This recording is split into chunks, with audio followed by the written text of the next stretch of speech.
Hi guys, today I'll be teaching you about petty cash.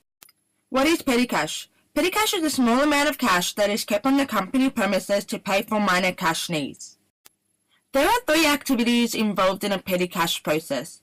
First is the journal entry to establish the fund. Second is making payments from the fund. And lastly is the journal entry to replenish the fund when it is out of money.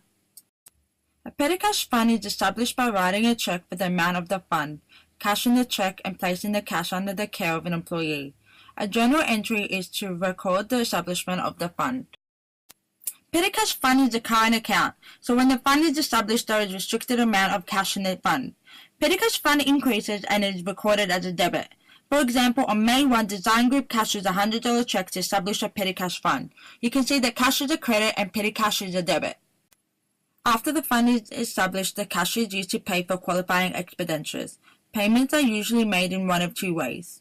Cash can be taken from the fund to make the payment, or employees can seek reimbursement from the fund for payments they have personally made. Journal entries are recorded only when the fund is re-implemented. As the cash in the fund decreases, the fund must be replenished. To do so, the remaining cash in the fund is counted, and the company cashes a check for the amount that brings the total cash in the fund back to the original place.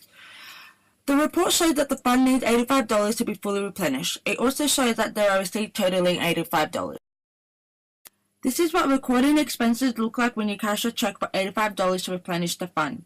The entry increases the three expense accounts related to the expenditures and decreases the cash account for the amount of the check. Recording the expenses resulting from the fund used, the entry reduces both assets and equity.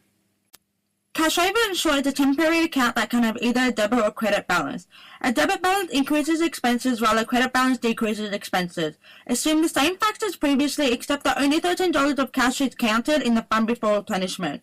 In this case, the check must be written for $87 to fully replenish the fund. However, there are only $85 of receipt. The $2 difference is charged to the cash over and short account as follows. In this entry, the cash over and short account is debited, which indicates an increase to expenses. Most likely, the balance will be reported as a miscellaneous expense.